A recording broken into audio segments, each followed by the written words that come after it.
Here we are going to start the first chapter of biology of class 10th, life process. So what is life process first of all?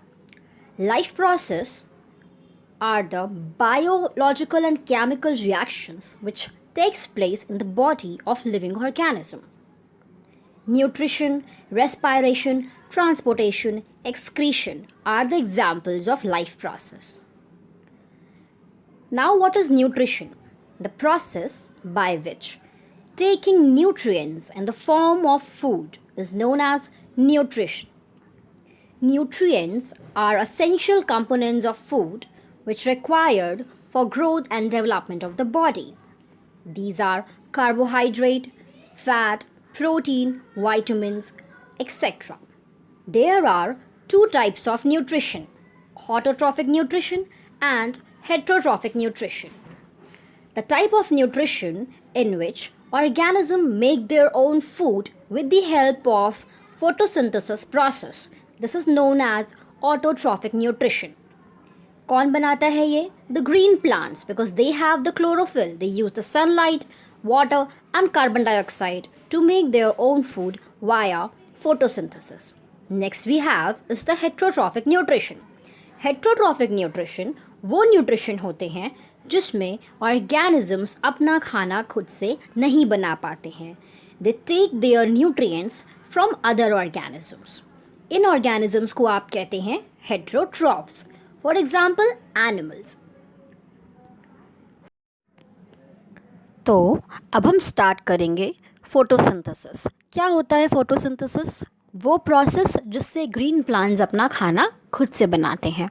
अच्छा, green plants अपना खाना खुद से क्यों बना पाते हैं? बिकॉज उनके पास एक पिगमेंट होता है क्लोरोफिल.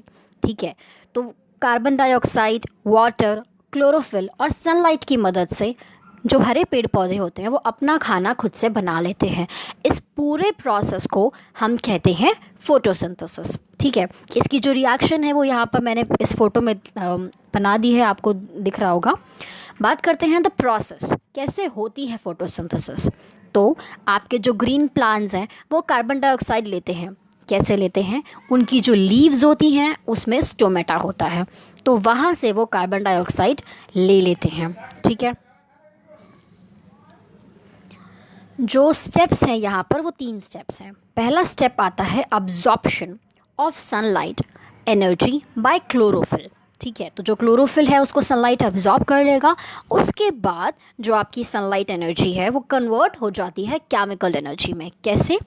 आपके वाटर का स्प्लिटिंग हो जाता है, H2O का स्प्लिटिंग हाइड्रोजन और ऑक्सीजन में वाया लाइट एनर्जी. तीसरा जो स्टेप है वो आता है कार्बन डाइऑक्साइड का रिडक्शन. क्या बनाने के लिए? ग्लूकोज बनाने के लिए. ठीक है, अच्छा, प्लांट ने अपना खाना बना लिया. क्या बना लिया? ग्लूकोज बना लिया. ठीक है, तो ये सिंपल शुगर होता है जिससे वो अपने खाने के तौर पे इस्तेमाल करते हैं. द एक्स्ट्रा ग्लूकोज उसको वो स्टोर करते हैं अपने आगे के खाने के लिए as a reserved food material in the form of starch. ठीक है, what are the conditions that are necessary for photosynthesis? Carbon dioxide, water, sunlight, chlorophyll. What are the raw materials that are required for photosynthesis? Carbon dioxide and water. अब बात करते हैं कि plants को CO2 कैसे मिलता है. तो प्लांट्स को CO2 तो जाहिर सी बात है एयर से मिलेगा.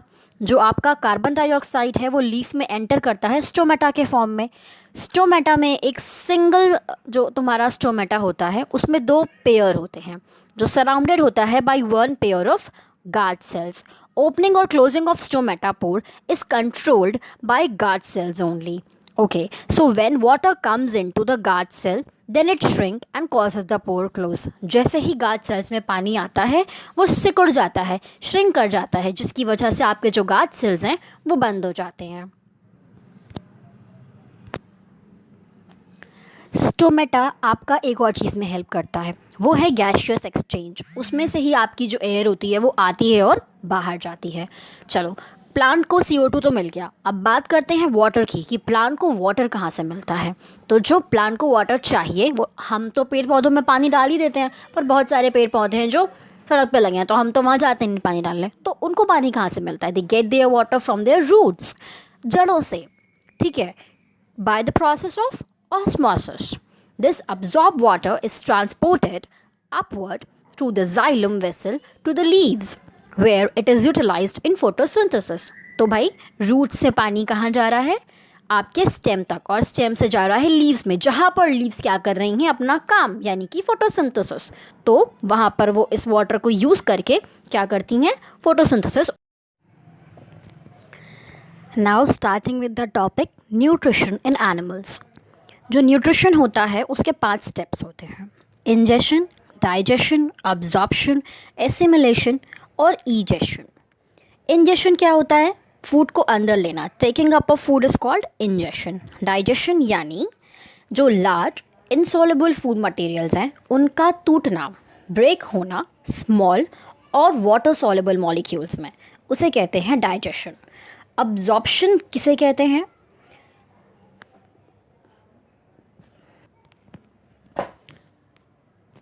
अब्जॉर्प्शन किसे कहते हैं? फूड पार्टिकल्स का अब्जॉर्ब होना through the intestinal walls into the blood, उसे कहते हैं अब्जॉर्प्शन।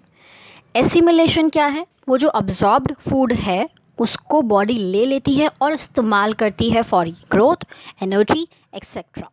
ईजेशन यानी एक्सक्रीशन, जो अब बचा कुचा अनडाइजेस्टेड फूड है वो हट जाएगा आपकी बॉडी से through the process of ईजेशन।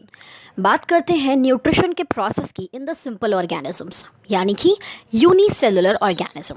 The first one is amoeba. So how the nutrition takes place in amoeba? उसमें भी 5 स्टेप्स होते हैं, ठीक है, इंजेशन, डाइजेशन, अब्जॉर्प्शन, एसिमिलेशन और ईजेशन।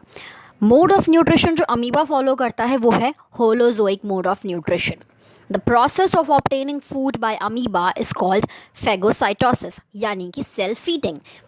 अमीबा जिस प्रोसेस से अपना खाना लेता है, ऑब्टेन करता है, उस प्रोसेस को आप कहते हैं फेगोसाइटोसिस, ठीक है।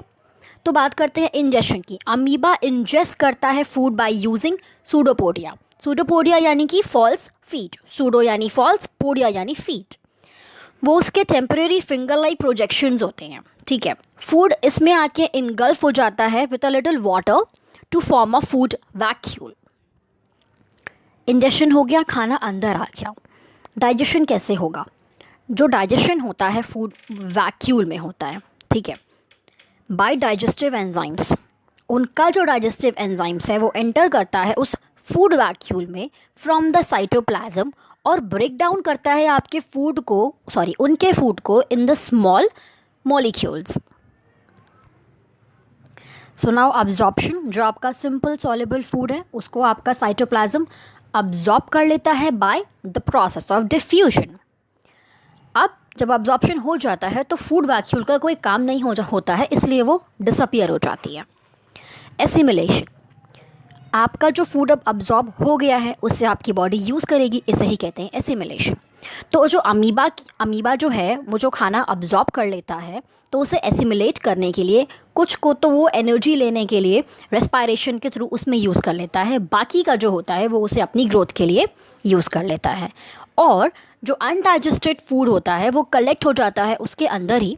उसके बाद जो उसकी सेल मेम्ब्रेन होती है वो रप्चर होती है किसी भी जगह से, किसी भी प्लेस से, और जो अनडाइजेस्टेड खाना है वो वहाँ से हट जाता है फ्रॉम द बॉडी।